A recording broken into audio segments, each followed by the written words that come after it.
Versículo 22. Para aquellos que ya dicen, oye, mira, todavía hay oportunidad, entonces nos vamos a anotar. Hoy es dando y dando. Hoy llenamos la aplicación y damos los $50, porque así está hoy ya en el hotel la cosa. Amén. $50 no es caro, hermano, para la inversión que se hace. Amén. Dice Hebreos 9:22. Amén. Y casi todo es purificado según la ley con sangre. Y sin derramamiento de sangre no se hace remisión o no hay perdón. En otras palabras.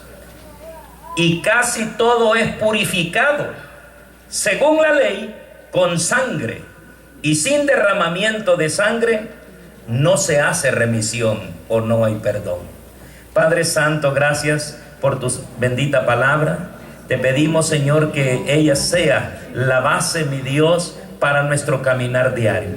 Pido, Señor, que sea de bendición para los oyentes, que allí en el corazón, Dios mío, que sea tu Espíritu Santo tratando y discerniendo el mensaje para cada uno. Amén. Pueden sentarse, hermanos. Vamos a hablar de la sangre de Jesús. En un principio, hermanos, Dios creó al mundo, creó al hombre, creó al ser humano, y Dios en sus propósitos, hermanos, eran propósitos de bien para el ser humano. Tal es que, hermano, todo lo que hizo el Señor fue perfecto. Y cada cosa la hizo en su debido tiempo. Fíjense, hermanos, que no hizo al hombre primero sin que hubiese aquello con lo que iba a subsistir él. Siempre hizo las cosas el Señor en el debido orden. Ya que había hecho la vegetación, los animales, había creado todo aquello necesario para la subsistencia del ser humano, fue allí cuando Dios creó al hombre. Al decir creó al hombre, creó a la mujer y le dio mandamientos por los cuales Dios pretendía, hermanos, que el hombre y la mujer, hermanos, estuvieran bendecidos por toda la eternidad. Pero dio estatutos específicos, dio mandatos, hermanos, que se tenían que guardar al pie de la letra para gozar de todo lo que el Señor les había prometido. Y hermanos, el hombre y la mujer recibieron ese mandato y ellos decidieron, hermanos, no obedecer en su totalidad esos mandatos. Parece ser de que son simples, mandatos simples. Hoy que los leemos, nosotros nos damos cuenta. Y por esto, por una insignificante decisión, el hombre perdió toda aquella bendición que Dios le había prometido. Se mira simple el poder tomar y comer. Es simple. Pero hermanos, ¿no es cierto que de la misma manera sucede el día de hoy? A veces hay cosas que parecen simples, insignificantes, pequeños detalles, pero esos pueden traer graves consecuencias a nuestra vida. Y aunque se miren simples, pero hermanos, las consecuencias son graves. Y esto es lo que sucedió con el ser humano. Dios lo puso en el Edén, un lugar, un huerto, hermanos, donde él lo podía labrar y, hermanos, era toda bendición.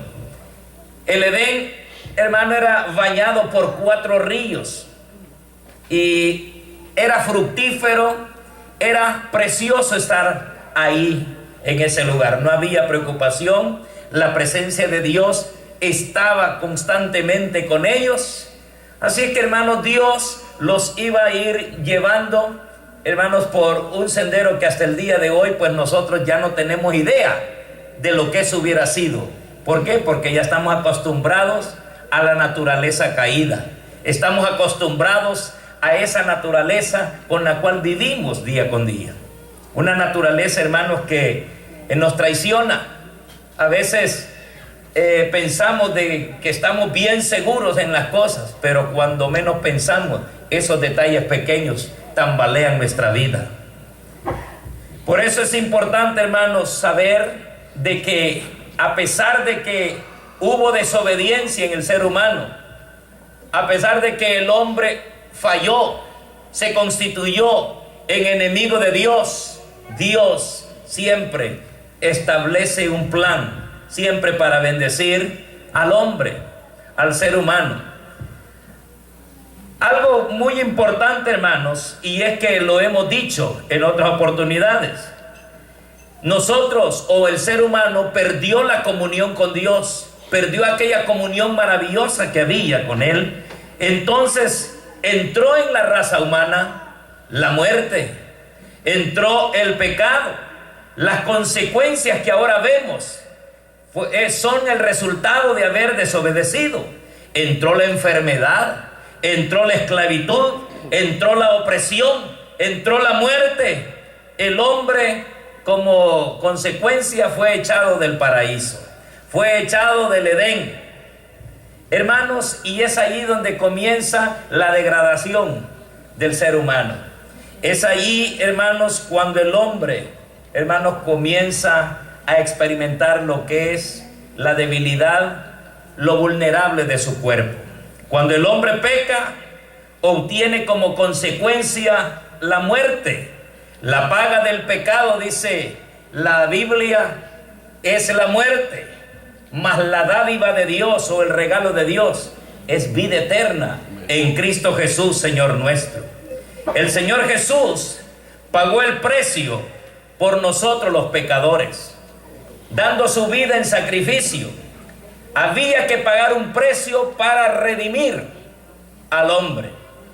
El hombre, al desobedecer a Dios, indirectamente adquiere la gobernación de otro amo, el enemigo, el pecado.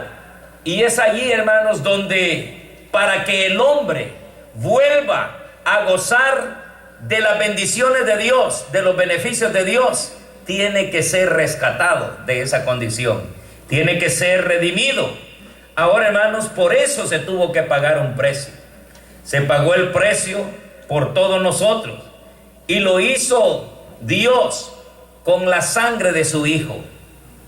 Ese fue el precio. Hermanos, dice la Biblia que nosotros no somos comprados con oro, con plata o con alguna cosa corruptible, sino con la preciosa sangre de Jesucristo. Jesús dio su vida para poder expiar o redimir nuestro pecado.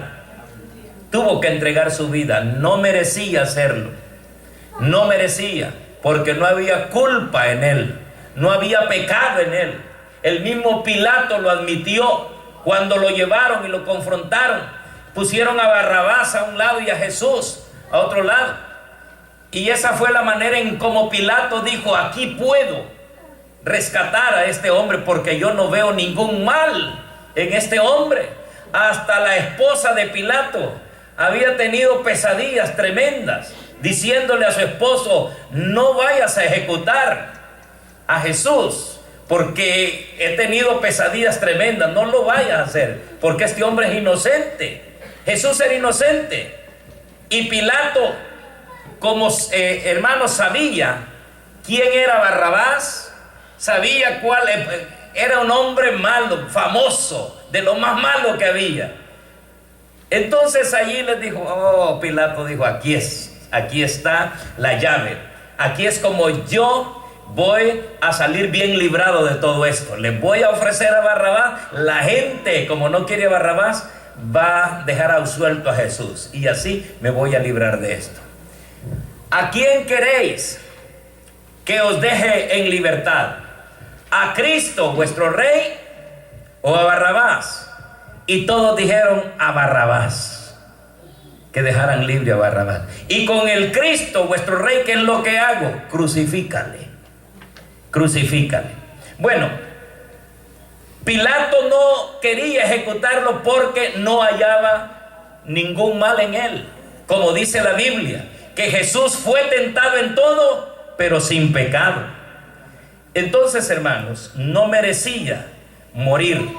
Pero el diseño de Dios, el diseño de nuestro Dios es que para redimir, para poder rescatar al ser humano, tenía que ser un sacrificio puro, tenía que ser un sacrificio no contaminado, tenía que ser un sacrificio perfecto. Al igual que en la ley de Moisés, cuidaban un cordero, el cordero se le llamaba el cordero de la expiación, o el sacrificio para la expiación. Se cuidaba ese animalito, lo alimentaban bien, hermano, unos cuidados especiales. ¿Por qué? Porque él ya estaba destinado a ser ejecutado en el día de la expiación, para redimir al hombre. Entonces, hermanos, aquel corderito, siempre he dicho que si el corderito hubiera hablado, hubiera dicho: mi amo tanto que me ama, el sumo sacerdote, los levitas, qué cariñosos son conmigo. Me cuidan, me bañan, me limpian la lana, me dan la comidita a tiempo, la agüita, vitaminas, le daban las hierbas mejores al corderito. ¿Por qué? Porque los levitas sabían para qué estaba diseñado ese cordero. Y el corderito decía: cuánto me aman los levitas. Hermanos, ¿por qué? Porque el cordero, en lo que se iba a sacrificar en el día de la expiación, no tenía que ser, hermanos, lo contaminado, no tenía que ser un cordero enfermizo, no tenía que ser, hermanos, un cordero, hermanos, raquítico, que no le daban alimento. Como este es lo que no se quiere, esto vamos a poner en el sacrificio. No, buscaban lo mejor. Y el corderito, muy inocente, pensando que sus amos lo cuidaban, ¿verdad? Porque por su propio bienestar, inocente, llegaba al matadero. Por eso dice la Biblia que Jesús, o el Mesías, fue como cordero mudo al matadero. No abrió su boca delante de sus trasquiladores, enmudeció. Hermanos, aquellos corderos, aquellos animalitos que lo llevaban para el día de la expiación, era un tipo del Cordero de Dios que quita el pecado del mundo. Él fue tentado en todo, pero sin pecado. Aunque el hombre había pecado y merecía la muerte, también en el diseño de Dios estaba la redención del ser humano. Y es aquí cuando aparece en escena el Cordero de Dios que quita el pecado del mundo. Se entiende que al mencionar la sangre de Cristo, se hace una referencia a su muerte expiatoria. Cuando decimos la sangre de Jesús, estamos hablando de su muerte expiatoria. Jesús no murió por mayoría de edad. Jesús no murió por estar enfermo. Jesús murió porque ofreció voluntariamente su vida para redimir al ser humano. Y hermanos, al hablar de la sangre de Jesús o de Cristo, se hace referencia al día de la expiación, o a la expiación, o la muerte expiatoria. La Biblia dice que sin derramamiento de sangre no se hace remisión, o sin derramamiento de sangre no hay perdón de los pecados. Era necesario ese derramamiento de sangre, por la cual, hermanos, al derramar esa sangre, Cristo lo que está logrando es la reconciliación de los hombres con Dios. Esa muerte establece la paz con Dios y hace posible que volvamos a tener comunión con Él. Esa comunión que había perdido el hombre por la desobediencia, la logramos, la obtenemos, la recuperamos por el sacrificio que hizo Jesús en la cruz del Calvario. Recuperamos esa comunión. Dice la Biblia, gloria a Dios,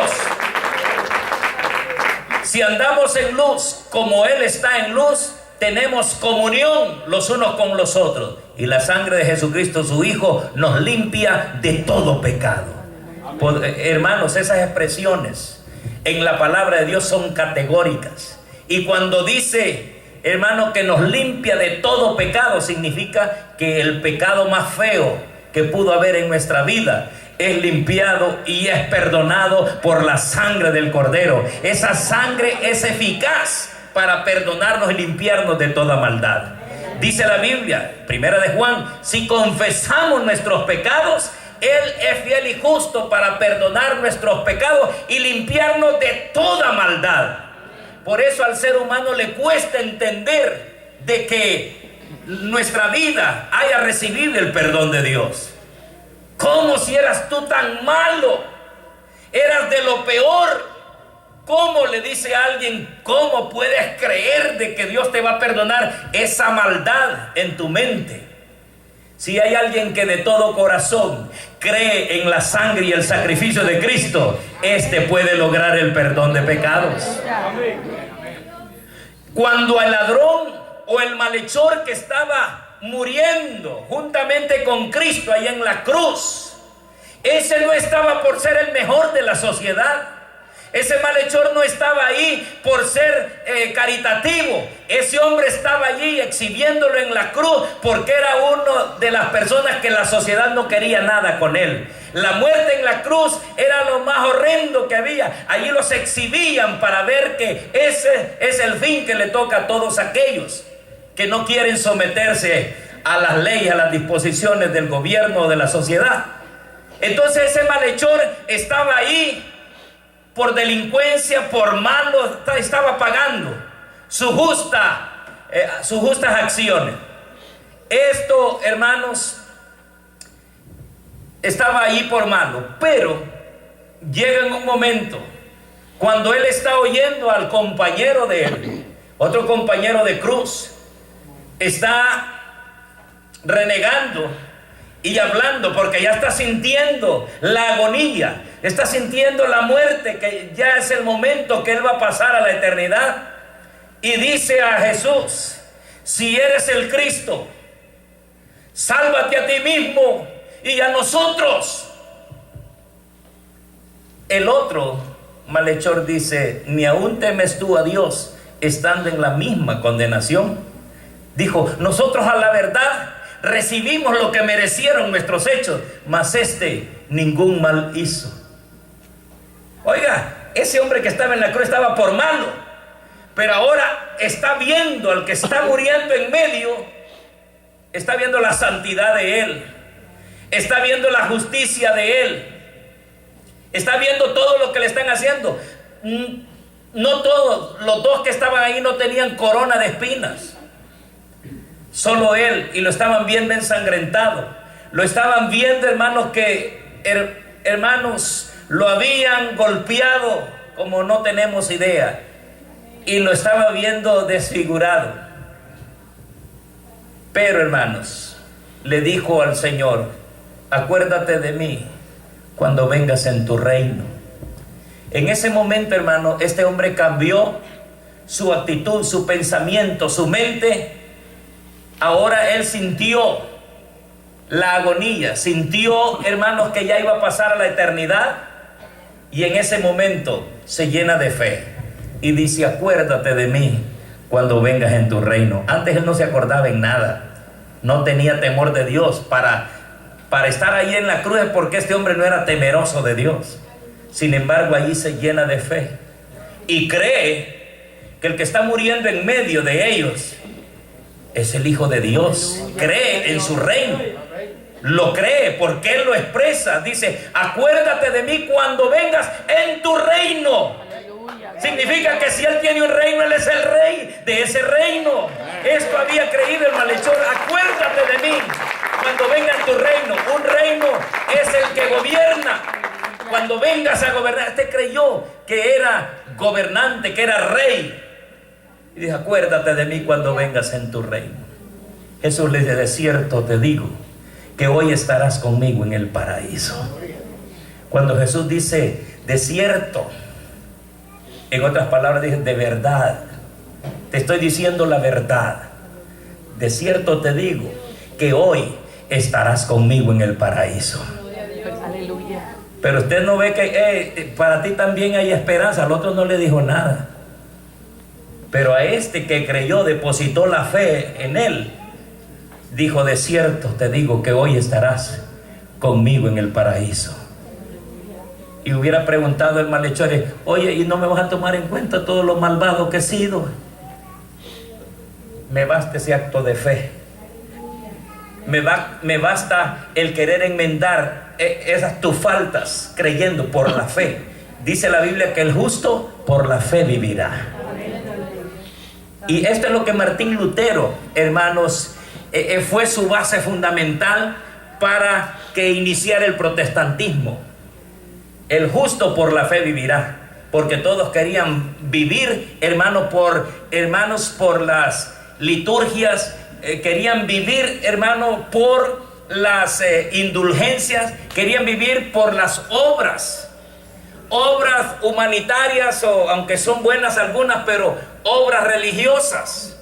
Habían 95 tesis que fue a poner en la catedral de Gutenberg, fue a poner allí Martín Lutero, donde por qué razón él no creía en el clero, no creía en la religión. Bueno, ustedes saben, hermanos, no creía en todo lo romano, apostólico, y bueno, lleva muchos nombres también.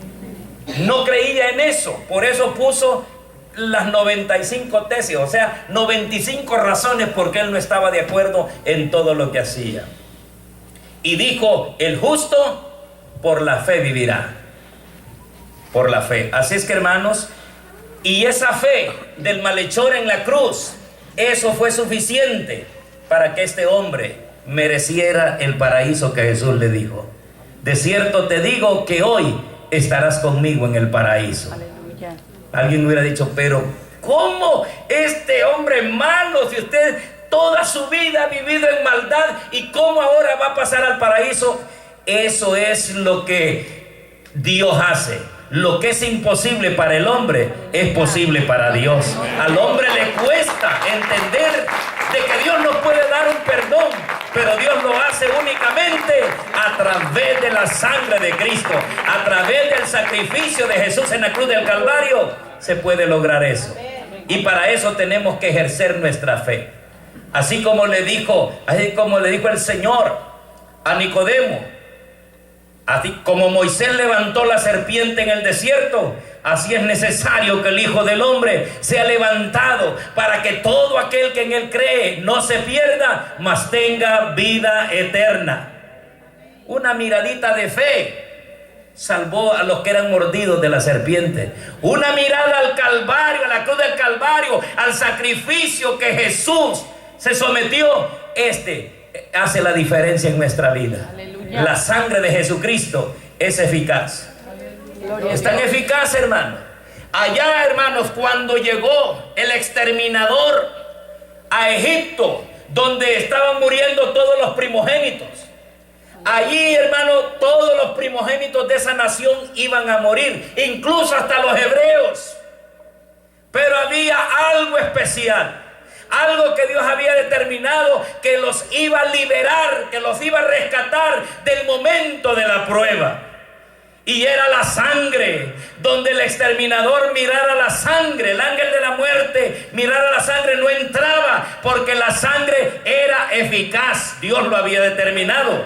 ¿Cuánto más la sangre del Cordero de Dios, que quita el pecado del mundo? Esa sangre es eficaz para redimirnos de todos nuestros pecados.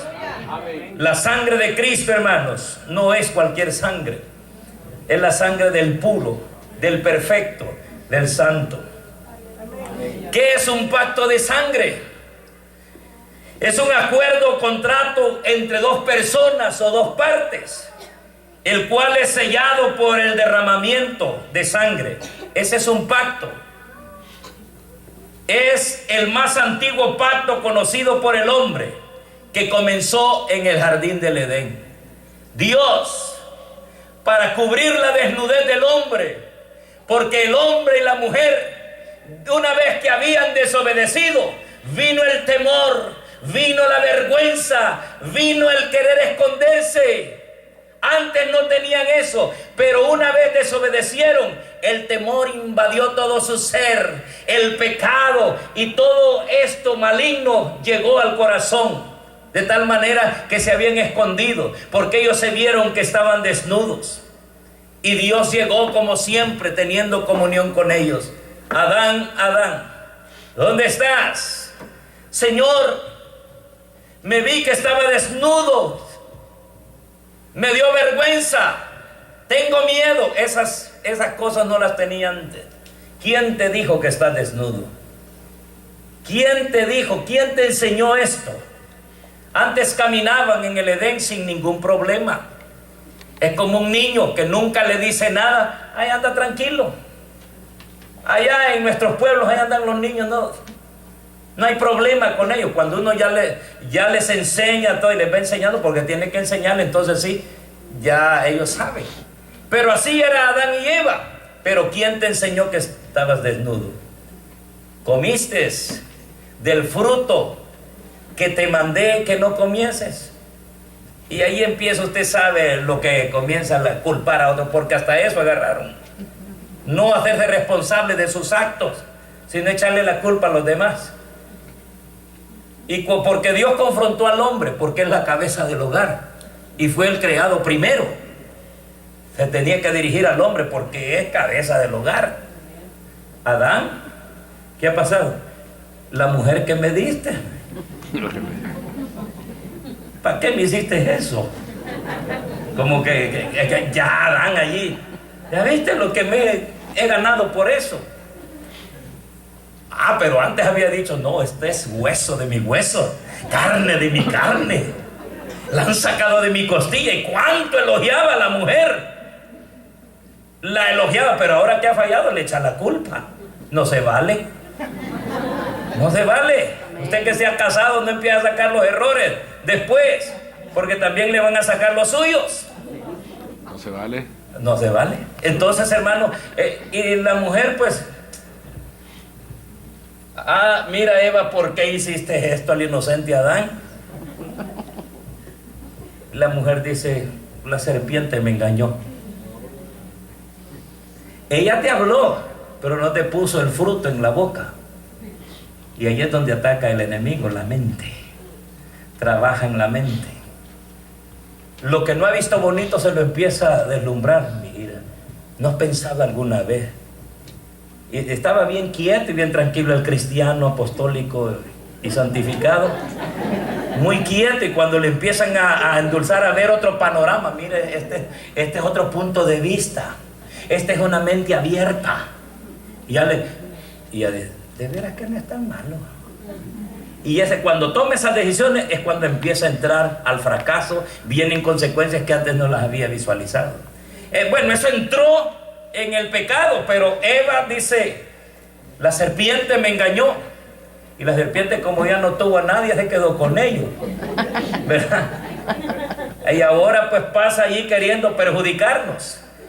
Pero hermanos, la situación es esta, de que para redimirnos tenía que pagarse un precio, y es a través de un pacto de sangre.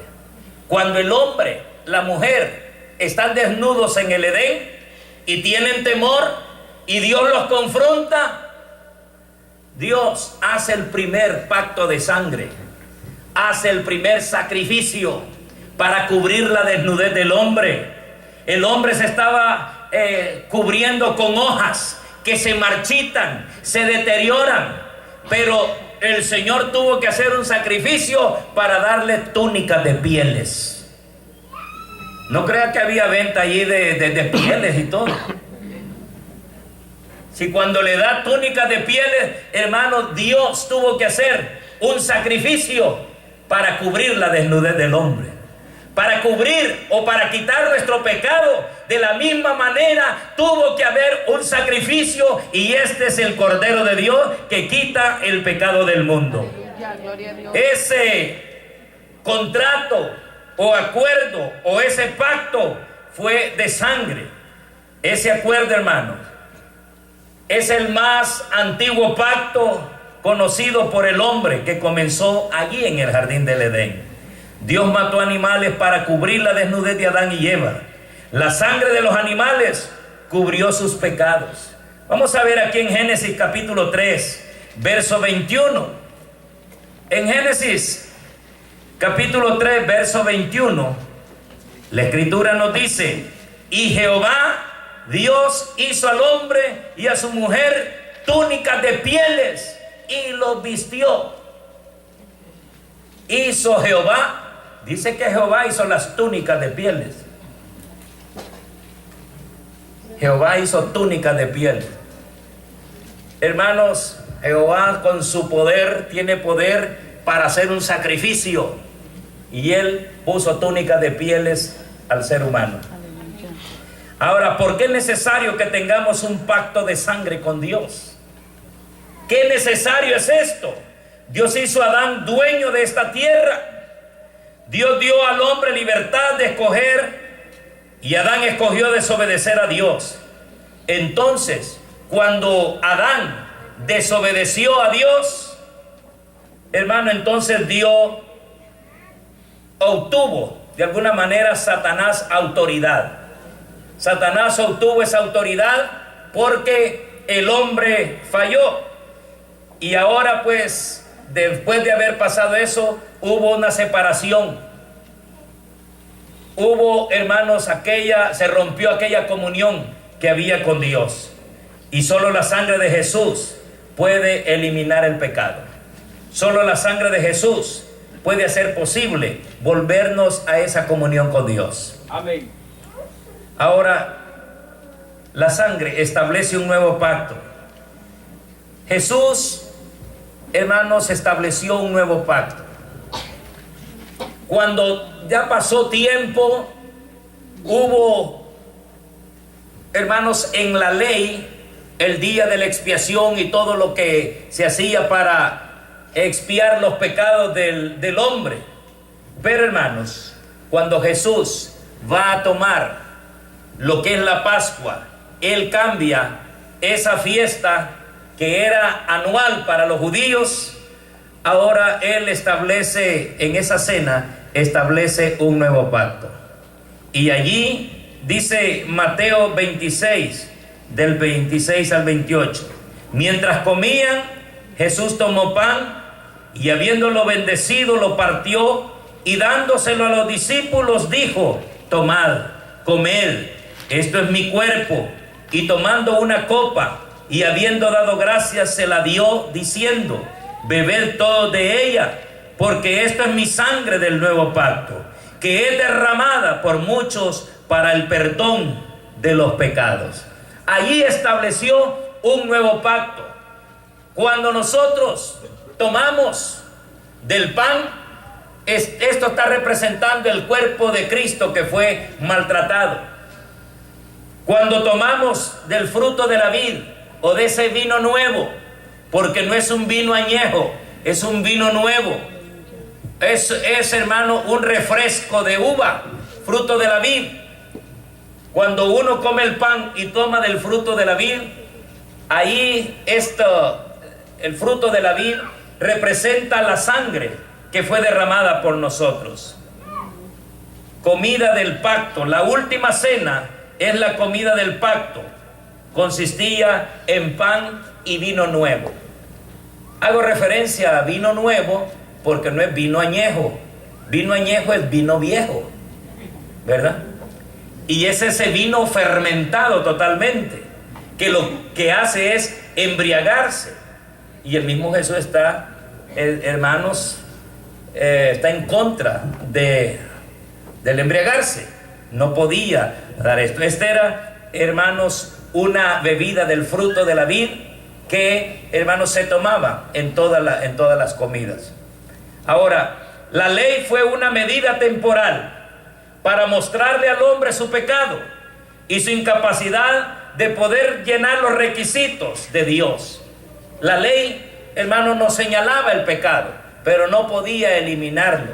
Solo la sangre de Jesús puede eliminar el pecado. Amén. Por eso es importante. Hay 7 pasos aquí posibles en un pacto de sangre. ¿Qué es lo que sucede en un pacto de sangre? En primer lugar, Jesús intercambió vestiduras por el pecado. La Escritura dice que la paga del pecado es muerte, mas la dádiva de Dios es vida eterna en Cristo Jesús, Señor nuestro. Mientras que lo que merece el pecado es la muerte, lo que da Dios en Cristo es vida eterna. Segundo lugar, Jesús tomó nuestras vestiduras sucias de injusticia y nos dio sus vestiduras nuevas de justificación. Nos ha justificado. En tercer lugar, hemos recibido las armas de Dios, la armadura de Dios. Ya nuestras armas no son carnales, sino poderosas en Dios para destrucción de fortalezas. Jesús derramó su sangre para ratificar, es decir, aprobar formalmente, validar el pacto. O sea que ha ratificado el pacto mediante la sangre. Por eso la Biblia dice: sin el derramamiento de sangre no hay perdón de pecados. La sangre de Jesús trajo de regreso nuestra relación con Dios, lo que se había roto, esa comunión que había de Adán y Eva con Dios, que se rompió por la desobediencia. En Cristo Jesús, en su sacrificio, hermanos, se está nuevamente está viniendo a hacer una reconciliación. Ya puede haber armonía mediante el sacrificio de Cristo. La maldición sobre el hombre fue quitada de una vez y para siempre, porque el hombre estaba destinado a condenación. Dice: y por cuanto todos pecaron, están destituidos de la gloria de Dios. Pero en Cristo, hermano, obtenemos todo esto. Jesús fue el último cordero para ser sacrificado en la Pascua. Ya no tenía que haber más sacrificios, porque Jesucristo, su sacrificio fue suficiente de una vez para siempre. Amén. Lo que la sangre de Cristo hace en el hombre, le limpia de culpa y somos perdonados. No le gusta al diablo oír esto, pero eso es lo que hace la sangre de Cristo. Nos limpia de todo pecado y nos perdona. También hay algo que hace más la sangre de Cristo: nos santifica y somos justificados. La Biblia dice: justificados pues, ¿sí lo está? Justificados pues por la fe, tenemos paz para con Dios por medio de nuestro Señor Jesucristo. Así que justificados, alcanzamos justificación, y esto es bien difícil de aceptar para la mente humana, pero para Dios todo es posible. Dios lo hace posible. Gloria a Dios. Así que, hermanos, si hay una persona que con corazón sincero ha creído y tiene fe en Jesús, le confiesa sus pecados, además de ser perdonado, es justificado. Dios lo mira sin culpa. Una persona justificada es verla sin culpa. Gloria a Dios. Fue culpable en el pasado, está bien, pero en Cristo nosotros alcanzamos la justificación. Dice Hebreos 13:12: por lo cual también Jesús, para santificar al pueblo mediante su propia sangre, padeció fuera de la puerta. Por la sangre de Jesús somos santificados, hechos santos y apartados para Dios. Por la sangre de Jesús somos justificados, hechos justos, tal como si nunca hubiéramos pecado. Estamos vestidos con su justicia. Así es que, hermanos, la sangre de Jesucristo era necesaria. Y lo que ahora nosotros estamos por hacer es una remembranza, hermanos, de lo que Jesús hizo allá en la última cena que tuvo con sus discípulos. Él, esa última cena de Pascua, Él lo estableció como un nuevo pacto. Él dijo: este es el nuevo pacto en mi sangre, tomad todo de ella. Comieron el pan y bebieron la copa. Esto tienen que hacerlo todos los seguidores del Señor, todos los hijos de Dios. Bendito y alabado sea el nombre del Señor. Adoramos el nombre de Jesús. Pero lo que estamos haciendo, hermanos, esto tengo que aclararlo. Hay una doctrina de la religión tradicional que a esto le llama transubstanciación. Esa doctrina lo que enseña que